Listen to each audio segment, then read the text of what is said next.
রান্না করলাম হলো দুপুরে খিচুড়ি। তো এটা হলো মুগ ডাল, তো একটু বাজার করে নিয়ে নিলাম। তো তারপরে হলো মুসুর ডাল দিলাম। তো এগুলো কিছুক্ষণ ভিজায় রাখবো। তারপরে একটা আলু কুচি করে দিলাম। তো বৃষ্টি, সারাদিন ঠান্ডা অনেক, তো এই আবহাওয়াতে খিচুড়ি আসলে অনেক মজা লাগে। তো ভাতের চাল দিয়ে রান্না করব, চিকন চাল।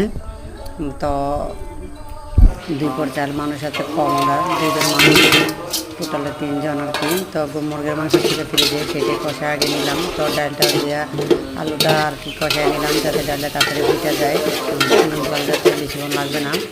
তো ফুটে যায় ওটা, তার জন্য ডালটা আগে দিয়ে কষাইলাম। তো কষানোর পরে আর কি চালটা দিলাম, চালটা ভাজলাম। তো বাইরে বৃষ্টির পানি দিয়ে দিলাম আর কি। তো খিচুড়ি রেডি আর কি। খিচুড়ি হইতে বেশিক্ষণ লাগে না, দেখে এই তো খিচুড়ি হয়ে গেছে। বেশি লেটকাও হয় নাই, তবে বেশি ঝরঝরাও হয় নাই। তো আমি একটু পানি হালকা বেশি দিয়েছি, তারপরে সাথে আবার আলু দেওয়া হয়েছে। তো তার জন্য হালকা একটু লেটকার। তো খুব মজা হয়েছে খিচুড়িটা। তো এই বৃষ্টির ভিতরে এই খিচুড়ি ভর্তা দিয়ে সেই স্বাদ আর কি। তো তার সাথে আবার মুরগির মাংস দিছি।